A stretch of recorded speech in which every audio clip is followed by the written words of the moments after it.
Fala pessoal, bom dia a todos, bem-vindos a mais um 6h40, só que hoje estamos um pouquinho mais tarde, né? As coisas começaram um pouquinho mais tarde, então peço desculpas a todos por isso, mas a gente teve que começar um pouquinho mais tarde, questões de adaptação, né? Tô voltando das férias agora, ainda não tô muito bem adaptado, não consegui acordar cedo, acontece.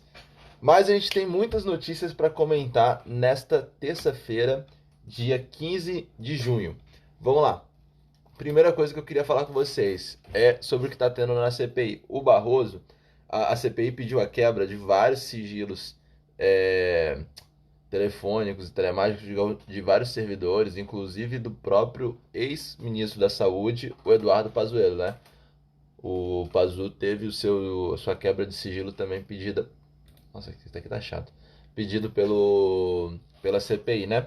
E o Barroso, assim como o Nunes Marcos, assim como teve um outro ministro também que vetou, suspendeu a quebra. O que o Barroso alegou é que, e a alegação do Barroso que é interessante pra gente. O Barroso ele disse o seguinte, que a, a fundamentação do pedido de quebra, a fundamentação da quebra do sigilo telefônico não estava para aqueles dois servidores, não foi devidamente justificada pela CPI. No caso foi do servidor que o ex-assessor de Relações Internacionais Flávio Werneck e a ex-diretora do Departamento de Ciência e Tecnologia Camille Giaretta Sacchetti. Então o Barroso disse que atendeu o pedido dos advogados da defesa dos dois e disse que aquela determinação de quebra não estava bem fundamentada. A gente tem na nossa Constituição, no artigo 5º, que você tem o direito à intimidade, direito à privacidade, à vida privada e tudo mais, né? Então, para violação desse direito, se você pegar a lei de interceptação telefônica, a lei de tudo mais, ela diz que tem que ser excepcional. Para você violar esse direito, além da excepcionalidade, tem que vir com base em uma decisão judicial muito bem fundamentada. A lei de interceptação telefônica ela é muito clara sobre isso. Vou até pegar o artigo aqui para dar uma olhada. Fala muito sobre o caráter da excepcionalidade. Então, e o Barroso foi nisso. Aqui, ó. Primeiro, no artigo 2º, diz assim: não será admitida a interceptação de comunicações telefônicas quando ocorrer qualquer das seguintes hipóteses. 1. Não houver indícios razoáveis da autoria ou participação em infração penal, a prova puder ser feita por outros meios disponíveis e o fato investigado constituir infração penal punida, no máximo com pena de detenção. Vamos focar nos dois. Primeiro, eles não fundamentaram, evidentemente, a prova de indícios razoáveis da autoria ou participação em infração penal e a excepcionalidade, né? A prova puder ser feita por outros meios disponíveis. Então, o Barroso ele foi nessa linha de pensamento, de que como não foi muito bem fundamentada, como não descreveu as ações de cada um, não haveria por que ter a quebra do sigilo telefônico desses investigados. Bom, na motociata que Bobô fez lá em São Paulo, quis copiar o negócio lá do Rio, deu problema. Inclusive o Bobô foi multado. Pode o presidente da República ser multado por um órgão estadual ou municipal? Pode. Por que ele foi multado? Porque lá tem se você for sair, né, sem máscara, tudo, você recebe multa. Causar aglomeração também recebe multa. Essas multas administrativas, elas podem ser aplicadas pelo Estado ou pelo município? Pode. O STF decidiu que no combate à Covid, estados, municípios e uniões têm competência concorrente, né? Cada um deles é competência comum, cada um deles pode determinar as melhores ações adotadas, inclusive aplicar multa. Por quê? Porque a multa, no caso, foi por medidas sanitárias. Então, medidas sanitárias, medidas de intervenção do Estado na no bem-estar social. Então pode sim, pode ser aplicado esse tipo de multa, lembrando que essa multa decorre do poder de polícia do Estado e o presidente pode sim sofrer esse tipo de penalidade, uma vez que ele praticou uma infração administrativa. A gente não está falando de infração penal.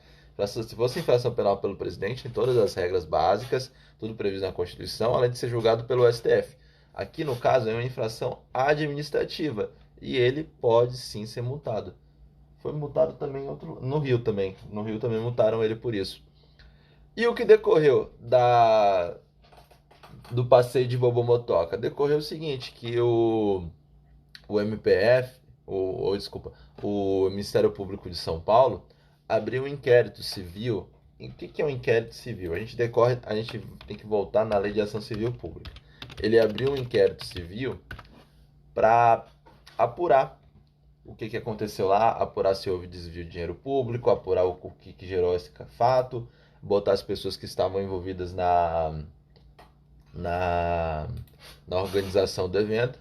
Tudo vai ser apurado neste inquérito civil público. E o inquérito civil público, ele é um instrumento preparatório a uma ação civil pública, que é aquela ação que avalia os danos de responsabilidade, a ação que procura objetivar os danos causados por ações de responsabilidade ao meio ambiente, ao consumidor, bens e direitos de valor artístico, estético, histórico, político, passageiro, investido e outras providências. Então, são várias coisas que ao patrimônio público e tudo mais, a honra e dignidade de grupos raciais. Se você for procurar os objetos da ação de civil pública, basta ler o artigo 1º da Lei 7347. De quando essa lei? De 85. A ação civil pública é um instrumento muito forte e muito bom utilizado pelo Ministério Público. Então, foi aberta a ACP, mas eu não vou dar aula de ação civil pública agora não, mas foi aberta só para vocês saberem, que o Ministério Público ele pode criar um instrumento preparatório, né? Fazer igual a gente tem um inquérito policial, né? Inquérito policial é um instrumento preparatório a uma ação penal. Da mesma forma, para preparar para uma ação civil pública, ele pode criar um instrumento, ele pode realizar esse instrumento preparatório, que é o inquérito civil público. E é o que ele fez, viu? Então, Bobo Motoca tá ali correndo de moto agora com o MP na cola. Bom, caso interessante aconteceu no Rio. Um casal branco acusou um jovem negro de roubar a própria bicicleta no Leblon. Você me pergunta, né? Pode isso? Cara, como é que o cara vai roubar a própria bicicleta? Não, então, os caras disseram que ele tava com a bicicleta lá, que não era dele, que só ia ser roubada. Foi isso. Acharam que o cara não tinha condições de comprar essa bicicleta.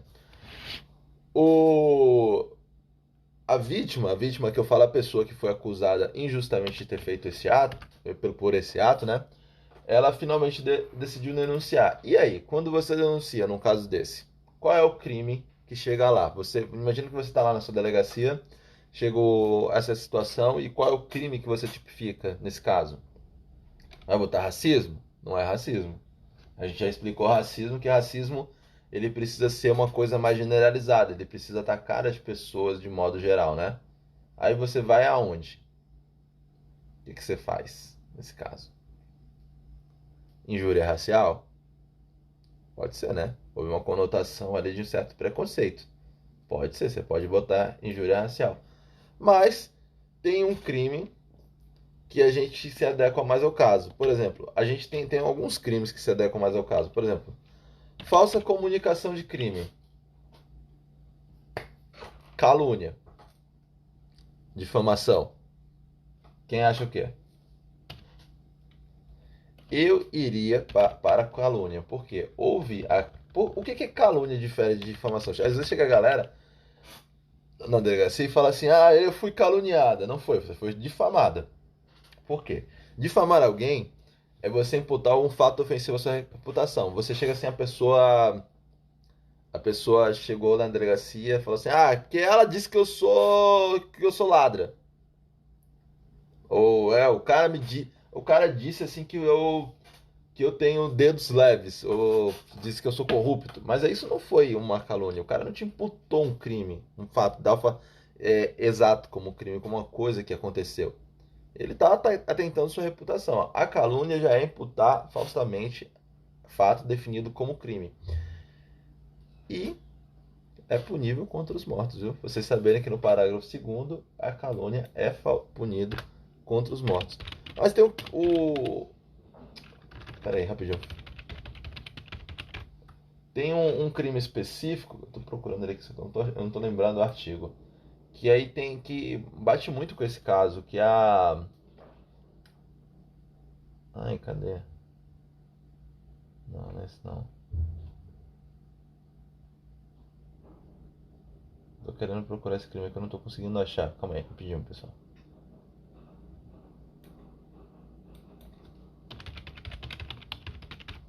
Ah lá, vamos procurar em comunicação mesmo.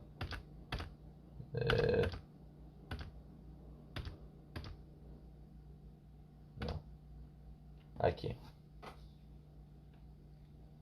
Tem a denunciação caluniosa, né? Que é dar causa à instalação de inquérito policial, de procedimento investigatório criminal, de processo judicial, de processo administrativo e tudo mais, contra quem você não sabe de inocente. Então, nesse caso, já dá pra ver que não dá pra ser denunciação caluniosa. Por quê? Porque o cara não deu causa, o cara acusou ali na hora.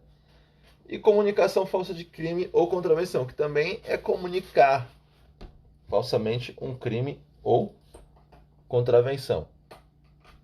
Nesses dois casos não cabe. Então eu acho que aqui o melhor que se encaixa, molda perfeitamente neste caso, seria a calúnia e a injúria racial. Vamos esperar para ver como vão decidir, né?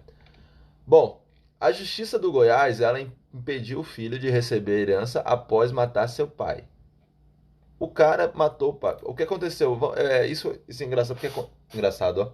Engraçado, que jeito de falar, né? Isso é bacana a gente olhar, porque isso aconteceu com o caso da Suzane Richthofen, né? Ela vai ter direito à herança? Não, não vai. Por quê? Existem alguns aspectos no nosso Código Civil, deixa eu botar aqui no Código Civil que eu já leio para você certinho. Código Civil que te, te exclui da herança, né? E um desses aspectos é justamente você ter causado crime de homicídio contra o seu antecessor, contra aquele de quem você vai herdar. E a Justiça de Goiás, ela declarou como indigno um homem condenado por matar o pai a tiros e por excluir o direito dele à herança, a pedido dos próprios filhos do autor do homicídio. A decisão foi do juiz Luciano Borges da Silva e atuação na comarca de Crixás, região oeste do Goiás, a 322 quilômetros de Goiânia. O crime ocorreu em 2009, 10 anos depois, o autor do homicídio doloso, praticado a intenção de matar, foi condenado pelo Tribunal de Júris a 14 anos, 9 meses e 15 dias de reclusão, em regime inicialmente fechado. Como eu disse para vocês, o Código Civil ele prevê a exclusão do direito sucessório se o crime não for consumado, ou seja, em caso relativo de tentativa também contra a pessoa que deixou a sucessão ou cônjuge.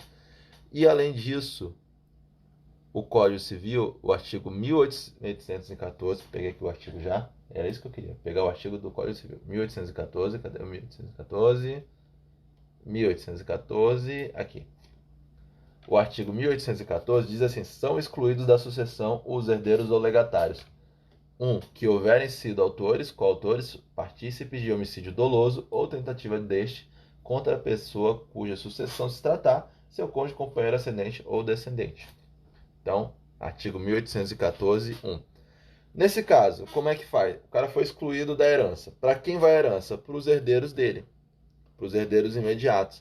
Por exemplo, só tem um filho. O filho matou o pai. Para quem vai a herança? Os netos.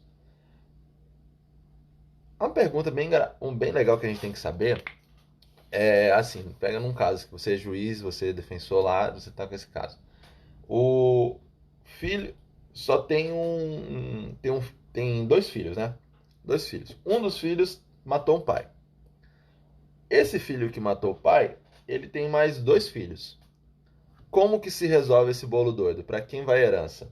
Bom, vai ser metade. Não tem esposa, né? Vamos botar assim para não haver questão de meio nem nada. Metade vai para o filho que não cometeu o crime e a metade outra que seria para o filho, pro outro filho que agora é indigno, não vai nada para ele, mas vai pros herdeiros dele, entendeu? Pula ele. Essa exclusão, ela faz isso, ela faz o pulo. Você faz um pulo. Então você pula a pessoa que foi declarada como indigna. E foi isso que aconteceu em Goiás. Bom, para finalizar, o site do STF aqui está com alguns problemas. Eu não estou conseguindo olhar as notícias do STF. Do STJ também não tinha conseguido olhar antes. Mas para finalizar, eu queria falar um pouco sobre o caso que está acontecendo aqui em Brasília, né? Muita gente tem me perguntado: você viu isso? Você viu isso? Você viu isso? Claro, lógico que eu vi, velho. Você é policial mesmo, você faz parte de milhões de grupos da polícia, então todo mundo te manda notícia. Tô sabendo o que está acontecendo desde o dia 1. Mas temos as divisões, né, das delegacias. Embora todas as delegacias toda a polícia inteira da PCDF, PMDF, Corpo de Bombeiro, tá todo mundo ajudando nas buscas, tá dando apoio e tudo mais, mas isso compete mais ao caso, está mais setorizado em Ceilândia. Então, as delegacias de Ceilândia estão mais atuantes. Não quer dizer que as outras delegacias não estão ajudando, pelo contrário, ajudam, como aconteceu no caso do Marinésio, lá em Planaltina. Eu estava lá em Planaltina na época, nós recebemos apoio de várias delegacias. Praticamente todas as delegacias também do DF foram lá, mandaram equipe, deram apoio. Então, e esse apoio que a gente tem em conjunto acontece e acontece muito. É bem bacana isso quando você vê acontecendo, né, outras delegacias vindo. Só que todo mundo tem o seu trabalho ali para fazer, né? Então não dá para todo mundo ficar lá. Agora é apoio. E aí o que aconteceu? O passo a passo do cara. Ele, Lázaro Barbosa de Souza, né? O cara tem 32 anos. Ele é acusado de dizimar uma família inteira no DF, pai, mãe e filho, e dois do casal foram brutalmente assassinados na semana passada no INCRA 9 em Ceilândia.